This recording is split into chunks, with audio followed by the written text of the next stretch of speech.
on YouTube any minute. What we're going to be doing here is the predicted lineup for Chelsea versus Atletico Madrid League, and we will also be, here we go, let me just, and we will be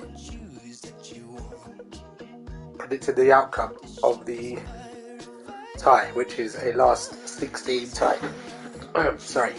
Right, so these are the kits I'm going to go with. I believe we're going to play this kit here, and obviously they're at home.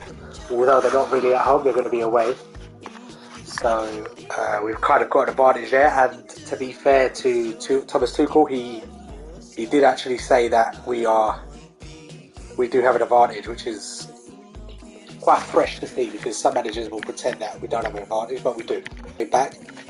I'm going to put Christensen in there, as I believe Tuchel likes him more than he does than he likes a football player. Sorry. We're going to keep the rest of the back five, but obviously in a game like this you need Kante in the team, and I'm probably going to say Giroud up top, and for the defensive side I'm going to put Reece James in, because we will be having to worry about defence. That is my predicted lineup, so hopefully I'm right, because I'll be happy with that team. So we'll see what happens there. Right, I'm going to make it a quick game, so it should be 4 minutes. Yep, lovely. And I'm going to start the game now. For me, obviously, I don't know if anyone saw the news today that obviously Havertz is back in the squad. Ziyech is there as well. So I'm just trying to get this so I can see the chat. Right, how do I just get the chat up? Any questions, guys, make sure you ask, and along the way I will be answering as many as I can. Let me just start the game. Now, Atletico Madrid, that's a beautiful stadium they've got, although they're not allowed to play there tomorrow, luckily. Atletico Madrid are probably one of the best sides in Europe. They're top of the, what's the word? Just let the game play itself, basically. Atletico Madrid are probably one of the best sides in Europe. They're missing a couple of players though, luckily for us. Obviously Jimenez at the back, Herrera as well. Carrasco, who left them for a bit, came back. Yeah, thanks Derek. Should be a good game, this one. I always wanted to start the game on the front foot, fast play, force the opposition to respond. Hopefully we get that from the start of this match. As you can see, it's Chelsea in the background, so it's cool. But yeah, it is what it is. Right, tomorrow's game is probably going to be as difficult as they come. We've had 7 games with Atletico Madrid over the last 10 odd years. We've won 2, they've won 2, and we have drawn 3, so it's literally split down the middle. I'm expecting us to be defending a lot more than attacking, because they are a good side. Oh bloody hell, who was that? Mason Mount. I'm hoping Mason Mount performs for us like he always does. I just think, hopefully, I'm praying that we do come back with something from the first leg. If we don't manage to win, which we probably won't, as long as we, one goal, just a 1-0 loss, I'll take that all day long. 0-0, I'll take that all day long. The thing people need to realise, I've been speaking to people as well today, and they've been saying, Chelsea, we're getting to the Champions League knockout stages and go out. But the thing is, you've got to realise who we've been playing against in the Champions League. Like last year, we went out, obviously we was going to go out, we're playing the eventual winners, who were the best team in Europe that year. So, it's just pot luck. And even now, Atletico Madrid, if you go out to Atletico Madrid, who are top of the Spanish league, what can anyone really say? It's not as if you've gone out to a bad team. They're a good side. They're expected to go far into the competition. What can he do from here? But I do also believe that if we're on our game, we can get past them. And then obviously from there on it's the quarterfinals, and everyone knows from there it's anyone's game, pot luck. You ride your luck, hopefully exactly how we won it in 2012. I'm not saying we're going to win the Champions League, don't worry. Oh my God, what was that? Yeah, so anything can happen, and I'm expecting it to be I don't think we're going to be backs against the wall because Atletico Madrid are not that side to just try and dominate the game. They're defence first, basically. That's how they play, which is fine. It's worked for them. So I don't think we're going to have all the ball either. So it's going to be literally an even game in my mind. But I'm hoping and praying that we somehow stay. I just want us to stay in the tie. I want us to come back to the bridge with a chance of still being in the. With a chance of still going through. Like last year, we was out by the end of the first leg. Although we weren't expected to go through against Bayern, we were still out by the end of the first leg, so the second leg was just horrible. It was like nothing to even look forward to or nothing. So yeah, it is what it is. Hopefully we do have a chance in the second leg.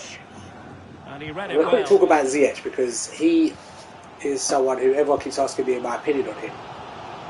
I believe the talent is 100% there. The problem with him, and I'm guessing Tuchel's seen it, is he's lightweight and his reaction time in the Premier League is too slow.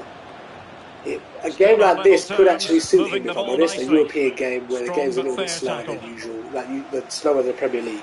But I just feel like with Ziyech, we're not going to get the Ziyech we want, if that makes sense. The Ziyech we're expecting. I was very optimistic when we signed him. We do have a great player. It's just like United, when they signed Di Maria. Everyone knows he's talented. He's very talented. But the problem is, he just couldn't adapt to the Premier League. And I'm worried that that's the same situation with Ziyech. I can't see. Oh, here we go. Will Hudson-Odoi start? What are your thoughts on what Tuchel did on the weekend? Good question. I've actually gone for Reece James because I think we're going to be defending a bit more than we would be attacking against teams like we did against Wolves and Burnley. But if he does start, he deserves to start. And Tuchel said he's done very, very well in training, which is good. They've already spoken. They had a meeting, not a meeting, but he didn't want to have a meeting one-on-one. He wanted it to be out there with the whole team. So he done it after the game in front of everyone. He spoke to Hudson-Odoi, and he basically said, obviously, I trust you, and I want you to know that this means nothing. It doesn't mean anything going forward from this moment. It's back to normal. Work hard, you'll get in the team. Simple. So I like that. I'd also like that he's come in and he's basically said, all right, I'm the manager. If you want to play for me and you want to play for this club, you do what I say. And that's bloody hell. This is probably what's going to happen tomorrow, guys. In charge, and I like it. I do like it. It's never nice to see a sub get substituted. But in his eyes, there was a game plan and there was a counter press that was meant to be happening, and Hudson-Odoi wasn't going along with it. So what do? You have to take him off. Have words with him after the game, like he did. The whole team were there as well, so now every single one of those know they can't mess around when they do get on the pitch. A sub coming on can't think, I'm a sub, so I'm not getting subbed off. You could definitely get subbed off. It's been proven. And the reality is, Hudson-Odoi is probably one of Tuchel's favourite players since he's come into the team. So I'm kind of I'm behind him with that one. I'm happy that he actually came out and said, maybe it looks bad because he admitted that he was worried about the media. He thought, the media are going to say this and that, but he had to make a decision. He took that decision. He owns it, and I like that he owned that moment, and he'll go with that, and he will do it again. He's not going to shy away from taking someone off if they don't deserve to be playing. So yeah, what's the next question? Oh, that was it. Yeah. So basically, I'm frustrated. I am frustrated for Hudson-Odoi. But I'm not angry. I get it. I do get it. If the manager, I'm not saying Hudson, he was right to do it, but in the manager's mind, if he thinks the player isn't doing what he should be, then he'll take him off, and that's fine. That's what a manager does. What's the worst result you could think of, or you could get away with? The worst result is probably 3-0. I don't even mind a 3-1. I'll somehow take a 3-1 and hope for a 2-0 win at the bridge. I mean, miracles have definitely happened, but I can't see there being a lot of goals in this game because Atletico Madrid, like I say, they defend first, attack later.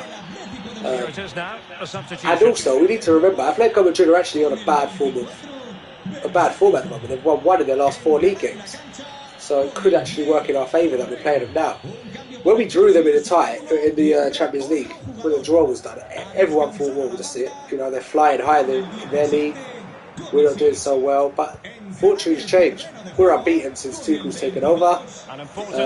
So we're actually in better form than them. So I think, I honestly don't think there's any reason to fear them. Like, respect them, but don't fear them. Don't feel like we're out, because they're like Chelsea. They really are like Chelsea. They're a big enough side to get further than the round of 16. No one will be surprised if they go on a little bit further, just like us. So it's basically a flip of the coin. And obviously, being a Chelsea fan, I'm going to be optimistic and say that I do think we could go through. So yeah, thanks for the question. And the worst result would obviously be, like I say, a 3-goal deficit. 2-goal deficit, I'm happy with. Not happy with. I'll live with. I can take. If it was a 2-goal deficit against a team like Bayern, forget it. But Atletico Madrid, I think we can still get at them. And I think we can get goals tomorrow, because they're missing. Although we're missing Silva, who is massive for us, especially in the Champions League. And here they come now. They're missing Jimenez, who was linked to Chelsea and is probably going to be linked again to us for the summer. So he's something to keep an eye on. There's a transfer there that could possibly materialise. Send it. Come on, Chelsea. Here we go. Oh, that's terrible. I hope nobody does that pass. But yeah, I mean, for me, it looks like this could be the real result. 82nd minute, 0-0. Seems about right. The only problem with this is it didn't bring on Hudson-Odoi, so I'm not happy. Maybe I should have started him. But on to my actual prediction. I'm going to predict. I want to say 1-0. I do want to say 1-0, but again, it's me being optimistic. I'm going to predict a 0-0.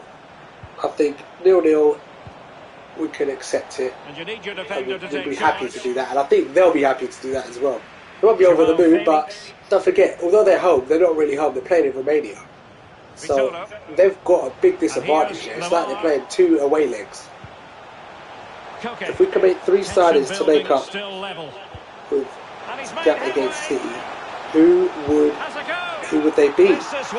Definitely Haaland. Now, oh my God, we've just lost in the last minute. Unbelievable. For me, Haaland, I mean, the rumbles is that he could possibly be a transfer, but there's massive teams involved, you know.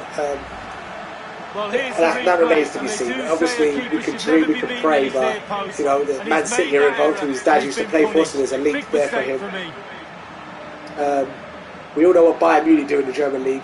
Any player that's half decent, they snap him up. They've just done it now with Ricardo from Leipzig. So there's going to be competition. I'd love to say we get him, but I don't know.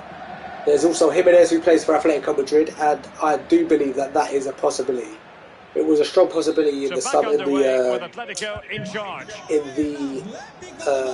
the window's just gone in January. There was a strong link, but obviously it didn't materialise. And maybe, well, for me, I think we've